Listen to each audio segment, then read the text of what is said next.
Welcome to my channel The Human Frontier. Day 1 at Outpost K-47 was supposed to be quiet. That was the selling point. When I signed the contract with the United Colonial Authority, the recruiter had leaned back in his chair and said, "It's routine perimeter work, Lieutenant. Edge of space listening post. Minimal traffic. Hazard pay for boredom." After 6 years of active conflict along the Perseus corridor, boredom sounded like a gift. Outpost K-47 orbited a dying red star at the outer boundary of mapped space. There were no trade lanes nearby, no colonies, no known resources worth fighting over. Just a skeletal station built around a gravitational relay hub, one of hundreds designed to monitor deep space anomalies and maintain early warning detection grids. It was quiet. Too quiet, as it turned out. My shuttle docked at 0600 station time. The docking bay doors hissed open, revealing a hangar so spotless it almost looked abandoned. A handful of technicians glanced up from maintenance panels. No one saluted. No one looked particularly impressed. Perfect. Commander Ilya Soren met me near the central lift. She was short, sharp-eyed, and wore the exhausted expression of someone who'd spent too long staring at empty sensor arrays. "Lieutenant Cale Mercer," she asked. "That's me."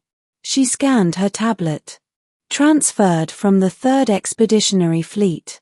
"Yes, You won't need half those combat instincts out here." "That's what they told me." She smirked faintly. "We'll see." The tour took less than 20 minutes. Operations deck. Crew quarters. Hydroponics. Reactor core. All functional. All boring. Our job, Soren explained as we walked, is to watch for anomalies, gravitational spikes, hyperspace distortions, unauthorized jump signatures. 99% of the time, nothing happens. And the other 1%. She gave me a look. "We log it." That should have been the end of it. By 1400 hours, I was settled into my assigned station on the operations deck. A semicircle of holographic displays projected telemetry from the surrounding sector, empty void punctuated by distant stars. I adjusted my headset, leaned back, and tried to let the silence settle into something resembling peace. That lasted exactly 4 hours. At 1807 station time, every alarm on the deck detonated at once. Red light flooded the room. Consoles blared warnings in overlapping tones. "Gravitational surge detected," a tech shouted. "Origin?" Soren barked, already at the center console. "Directly outside perimeter." "No, wait, inside." That didn't make sense. Nothing could jump directly inside our defensive grid without triggering approach sensors. I leaned forward, pulling data into my display. Something was tearing space open. Not a ship. Not a fleet. A rift. The void outside the viewport twisted, bending starlight into a spiraling distortion. It wasn't hyperspace entry. It was something older, rawer. "Containment shields up," Soren ordered. Too late. The rift collapsed inward with a silent flash of violet light. And then she appeared. She stood in the vacuum beyond the viewport. Unaided. Unprotected. Impossible. A tall, luminous figure suspended against the starfield, her form wreathed in faint energy. Long, silver-white hair drifted as though underwater. Her eyes glowed with soft blue intensity. The entire operations deck went silent. "Life signs?" I asked. "Off the charts," a technician whispered. "Energy signature exceeds capital-class reactors." She raised one hand toward the station. The shields flickered. Then, with a ripple of distorted air, she vanished from space. And materialized inside our operations deck. Every guard on shift drew weapons instantly. "Stand down," Soren shouted, though her own hand hovered near her sidearm. The being regarded us calmly. Her gaze moved across the room, evaluating, assessing. When she spoke, her voice resonated not just through the air, but inside my skull. Which of you commands this outpost? Soren stepped forward. I do. The being's eyes flicked to her briefly. Then they shifted. To me. She tilted her head slightly. No, she said softly. Not you. My pulse spiked. I command this station, Soren repeated firmly. The being took a single step forward. The deck plates beneath her feet shimmered but did not melt. You oversee it, she replied. But you are not the one I seek. Weapons remained trained on her, though no one dared fire. Identify yourself, Soren demanded. The being straightened. I am Serathiel, sovereign of the Elendari Dominion. The name meant nothing to us. But the power radiating from her meant everything. Our records show no such dominion, Soren said carefully. You would not have records, Serathiel replied. We exist beyond the boundaries your kind has mapped. My console flickered erratically as her presence interfered with local systems. And why, Soren asked slowly, has the sovereign of this dominion appeared inside my station? Serathiel's glowing gaze settled fully on me. Because he called to me. Every head on the deck turned in my direction. I did no such thing, I said quickly. She began walking toward me. Each step felt like gravity intensifying. You carry the mark, she said. I carry a standard-issue uniform. No, she replied softly. You carry resonance. My mind raced. Resonance. I don't know what you think I am, I said carefully, but I assure you. She stopped directly in front of me. Up close, her presence was overwhelming. Her skin shimmered faintly, like light beneath ice. Intricate patterns traced along her arms, glowing sigils shifting in subtle rhythm. You survived the Perseus corridor, she said. My stomach tightened. Yes. You stood at the breach of Carty's gate when the star went nova. I hadn't told anyone here about that. How do you know that? Her eyes deepened in color. Because the nova's echo reached beyond your dimension. The room held its breath. The energy surge that saved your fleet, she continued, was not accidental. Memory slammed into me. Carty's gate. Our fleet trapped by hostile forces. Reactor breach imminent. Then a sudden energy pulse, unknown origin, destabilized the enemy's weapons and allowed us to escape. Command had labeled it anomalous cosmic interference. You're saying that was you? I asked. Yes. Why? She reached out slowly. Guards shifted nervously, but she did not touch me. Because when your star began to die, your mind did not surrender, she said. It reached.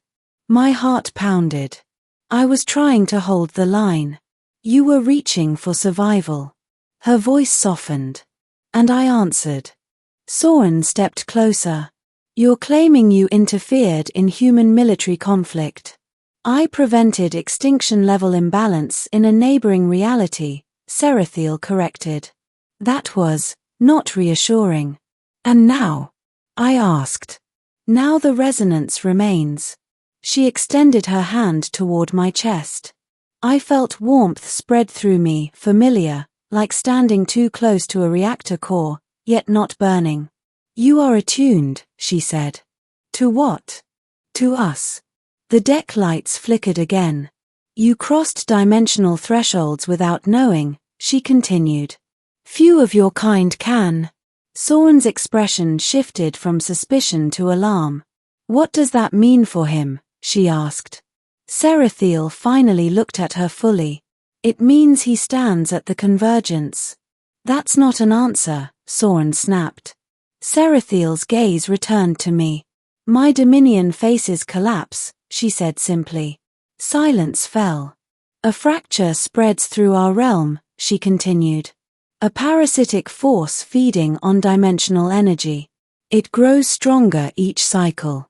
And you think I can help? I asked incredulously. I do not think, she said. I know. The room seemed to shrink around us. You want to recruit him? Soren demanded. I want to choose him. The word echoed. Choose. Why me? I asked again. Because when faced with annihilation, she said, you did not despair. You reached beyond what you understood. She took another step closer. In our realm, such instinct marks a guardian. I almost laughed. I'm a soldier.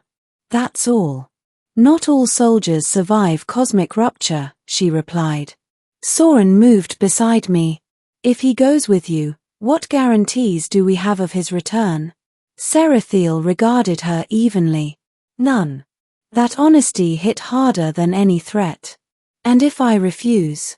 I asked. Her expression did not change. Then my dominion will fall. And when it does, the parasite will seek new sustenance. She turned slowly, looking at the viewport where the red star burned weakly. Your reality is closest. A chill ran down my spine. So either I help you, I said quietly, or eventually it reaches us. Yes. Soren looked at me sharply. Kale, you don't owe them anything. Maybe not. But I owed my crew at Carty's gate. I owed the lives saved by that unexplained surge. You said I reached, I said to Serathiel. Can I reach again? With guidance. And if I fail? Then we fail together. Her voice held no arrogance. Just truth. I exhaled slowly. Commander, I said to Soren, if this thing spreads. I know, she said quietly. The room was silent again, but different this time. Not stunned. Waiting. Serathiel extended her hand fully now. Come, she said. It wasn't command. It was invitation. Day 1 at the outpost. And the alien queen had chosen me. I looked around the operations deck, the quiet station that was supposed to be my escape from chaos. I thought of the dying red star outside. Of unseen fractures in unseen dimensions. Then I placed my hand in hers. The moment our skin touched, the world folded. Light fractured into ribbons of color. Space bent like liquid glass. I felt myself pulled not physically, but fundamentally through layers of reality. When the distortion settled, we stood on a platform of crystalline energy suspended above an endless expanse of shifting light. Cities of floating structures glimmered in the distance, impossible geometries orbiting a luminous core. This, Serathiel said softly, is Elendara. And in the far distance, I saw it. A dark fracture spreading through the radiant expanse, like ink in water. That is the parasite, she said. It pulsed hungrily. How do we stop it? I asked. She looked at me not as a queen to a subject, but as one warrior to another. By reaching, she said. I took a steadying breath. Day 1 at the outpost had ended. Day 1 as something else had begun. And somewhere between dimensions, beneath alien skies, I understood why she had chosen me. Not because I was the strongest. Not because I was special. But because when the universe tore open, I reached back. Thank you for listening. Subscribe for more cinematic science fiction stories.